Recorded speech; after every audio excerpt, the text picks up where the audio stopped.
মাত্র ৩০০ টাকা খরচ করে আপনি যদি একটা 5 স্টার হোটেলে থাকতে চান, সাথে যদি পেয়ে যান ব্রেকফাস্ট আর সুইমিং পুলের অ্যাক্সেস, তাহলে আজকের ভিডিওটা স্কিপ করবেন না। তাহলেই চলেন শুরু থেকেই শুরু করি। আমরা অনেকদিন আগেই কক্সে যাওয়ার জন্য প্ল্যানিং করছিলাম, আর এই সিজনে কক্সবাজারের প্রত্যেকটা হোটেলে 50% করে ডিসকাউন্ট থাকে। যেহেতু আমরা অনেকদিন আগে থেকে প্ল্যানিং করছিলাম, সো আমরা আগে থেকে ট্রেনের টিকিট করে নিয়েছি, আর আমাদের মর্নিং এ সকাল 6টায় ট্রেনের টিকিট ছিল। এবার কক্সবাজার গিয়ে সবচেয়ে বেশি আমি মজা পেয়েছি, কারণ আমার এবার পুরো ফ্যামিলির সাথে ছিল, আর ফ্যামিলির সাথে থাকা মানে ঘুরতে যাওয়ার মজাই আলাদা, আপনারা সবাই হয়তো জানেন। আর সকাল সকাল ট্রেনে করে যেতে এত বেশি ভালো লাগছিল, যদি ফার্স্ট টাইম আমি কক্সবাজারে ট্রেনে করে যাচ্ছি, আর আমার কাছে অনেক বেশি ভালো লেগেছে। এন্ড আমি ট্রেনে বসে এত ভিডিও করেছি, এত বেশি এনজয় করছিলাম। মাশাআল্লাহ, আকাশটা দেখতে এত বেশি সুন্দর লাগছিল। আর যেহেতু আমরা অনেক আর্লি মর্নিং এ বের হয়ে গিয়েছিলাম, আমার মেয়ের জন্য একটা নাস্তা নিয়েছিলাম। এত বাকোয়াস ছিল ট্রেনের নাস্তাগুলো, আপনারা ভুলেও কেউ ট্রেনের নাস্তাগুলো খাবেন না। আমরা যদিও খাই না, তারপর নিয়েছিলাম বাবুর জন্য, যেহেতু বাবুর ক্ষুধা লেগেছিল। আর এই যে আমাদের দুই বোন আমরা ভিডিও করা শুরু করে দিয়েছি, আমাদেরকে কেমন লাগছে মাশাআল্লাহ বলে যাবেন। আর আমরা এই ট্রেনের টিকিট বুকিং করেছিলাম অনলাইন থেকে, একটা কনফিউশনের কারণে আমাদের ট্রেনের টিকিট চেঞ্জ হয়ে গিয়েছিল। আমাদের কাছে মনে হয়েছে ভালো হয়েছে, কারণ আমরা এসিতে গেলে এত সুন্দর সুন্দর ভিডিও করতে পারতাম না, আর এত এনজয় করতে পারতাম না। যেহেতু মর্নিং এ ছিল, তেমন একটা গরম ছিল না, অনেক বেশি এনজয় করেছি আমরা। মাত্র 3 ঘন্টা 15 মিনিটে আমরা কক্সবাজার পৌঁছে গিয়েছিলাম, আর এখানে মাঝখানে আমরা একটু ভিডিও করছিলাম। এন্ড আপনারা চাইলে এই 3 ঘন্টা সময় যদি আপনাদের ক্ষুধা লাগে, তাহলে অবশ্যই বাসা থেকে বা আপনাদের বাচ্চাদের জন্য নাস্তা প্যাক করে নিয়ে যেতে পারেন। আমাদের প্রয়োজন পড়েনি, তাই আমরা নিয়ে যাইনি। আপনাদের সাথে কথা বলতে বলতে চলে আসলাম কক্সবাজার। ভিডিও করতে করতে কখন যে চলে এসেছি একদমই টের পাইনি। এন্ড এই সেই কক্সবাজারের ভাইরাল রেল স্টেশন, যেটা দেখার জন্য অনেকদিন আগ্রহ ছিল। মাশাআল্লাহ, দেখে ফেলেছি, অনেক বেশি সুন্দর হয়েছে। আর দেখতে দেখতে চলে এলাম আমাদের হোটেলে। আর এবার আমরা উঠেছি হোটেল কক্স টুডেতে।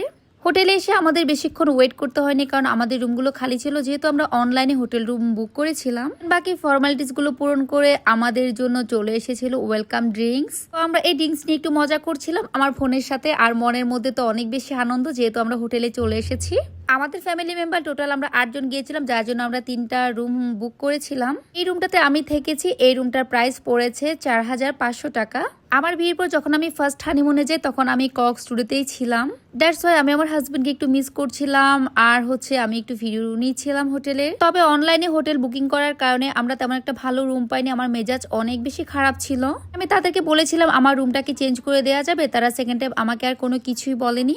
আমরা ফ্রেশ হয়ে বের হয়েছিলাম বাইরে নাস্তা করার জন্য। তার আগে আমি আরেকটু রুমে ভিডিও করে নিলাম। এটা আমার আমুদের রুম ছিল, ডাবল বেডের রুম ছিল, মোটামুটি বেশ ভালো বড়ই ছিল। এই রুমটা আমাদের কাছে নিয়েছে 7000 টাকা। তবে রুমগুলোতে বাথটব ছিল না। আমার খুবই মন খারাপ হয়েছিল আমার বাবুর জন্য, কারণ আমার বাবু বাথটবে শাওয়ার করতে অনেক বেশি পছন্দ করে। এরপর টুমটুম করে আমরা বের হয়ে গিয়েছি। বাইরে এত বেশি রোদ ছিল, আর বিশ্বাস করেন আমরা যেদিন মাত্র কক্সবাজার গিয়েছি শুধু সেদিনই রোদ ছিল। বাকি যে 3 দিন আমরা ছিলাম বৃষ্টির মধ্যে কাটিয়েছি। আপনারা অনেকজন হয়তো অলরেডি ভিডিওতে দেখেছেন। আর এবার আমার অনেক কিছু প্ল্যানিং ছিল, অনেক কিছু আমি করতে পারিনি, শুধুমাত্র বৃষ্টির জন্য সবকিছু আমার চেঞ্জ হয়ে গিয়েছে। এরপর আমাদের পেটে অনেক ক্ষুধা ছিল, আমরা চলে গিয়েছিলাম বাসমতি রেস্টুরেন্টে। সেখানে খুব রিজনেবলের মধ্যে আমরা অনেক বেশি মজা করে খেয়েছি। এতই মজা লেগেছে আমি সবকিছু ভিডিও করতেই ভুলে গিয়েছি। এরপর বাসায় এসে আমরা চেঞ্জ করে শাওয়ার করে একটু রেস্ট করে বের হয়ে গেলাম বিচের উদ্দেশ্যে। এখানে আমরা একটু আয়নার সামনে ঢং করে নিয়েছিলাম। সাথে ছিল আমার 2টো ভাগিনা, এন্ড এটা ছিল আমার ছোট বোন আর আমার মেয়ে। আমরা একটু ঢং করে রেডি হয়ে আবার একটা টমটম নিয়ে বের হয়ে গেলাম বিচের উদ্দেশ্যে। এখানে আমার অনেকগুলো ভিডিও করার প্ল্যানিং ছিল। আমার আম্মুরা বলছিল আগে আমরা সমুদ্রে যাই, তারপর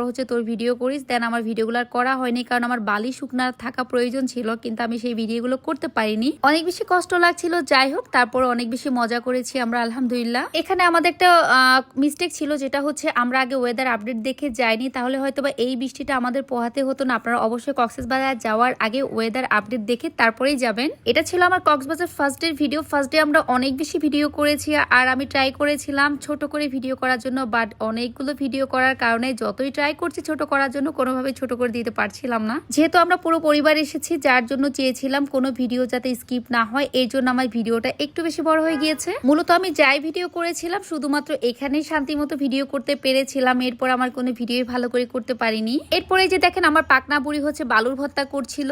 এরপর আমরা এখানে ঝালমুড়ি খেলাম, তারপর একটু ভিডিও করছিলাম। এর মাঝখানে হালকা বাতাস হচ্ছিল। আর এমন ভাবে বৃষ্টি শুরু হয়ে গিয়েছিল, আমরা কোনোভাবে জলতরঙ্গ রিসোর্টে গিয়ে উঠি। এত বৃষ্টি ছিল, এত মানুষ, দেখেন আপনার ভিডিওতে দেখেই বুঝতে পারছেন হয়তো। 2 ঘন্টা অপেক্ষা করার পর বৃষ্টি শেষ হলো। তারপর আমাদের অনেক ক্ষুধা লেগেছে, আমরা খাওয়ার জন্য চলে আসছি একটা রেস্টুরেন্টে। খাওয়া দাওয়া শেষ করে যখন আবার বৃষ্টিটা কমে গিয়েছে তখন আমরা বিচের দিকে যাই। তখন চিন্তা করলাম যে এই ফিশগুলো খাবো কিনা। তবে রাস্তার পাশে এই ফিশগুলো আমি একবার খেয়ে ধরা খেয়েছি, তারপর থেকে আমি কখনো এই ফিশগুলো খাই না। এরপর এখান থেকে মালাই চা খেলাম। তারপর আমরা একটু শপিং করতে গেলাম, এখানে ঘুরে ঘুরে দেখছিলাম আর একটু একটু করে ভিডিও করে নিচ্ছিলাম। এন্ড আমরা ফার্স্ট ডেতে কিছু টুকিটাকি শপিং করলাম, দেন শপিং করে চলে গেলাম রুমে। যাওয়ার সময় এই ভিডিওটা করে দিলাম, আমার কাছে অনেক বেশি ভালো লেগেছে। এই ছিল আমার কক্সবাজারের ফার্স্ট ডের ভিডিও। ইনশাল্লাহ দেখা হবে পরের ভিডিওতে, আরো অনেক ভিডিও রয়ে গিয়েছে। ততক্ষণ পর্যন্ত সবাই ভালো থাকবেন।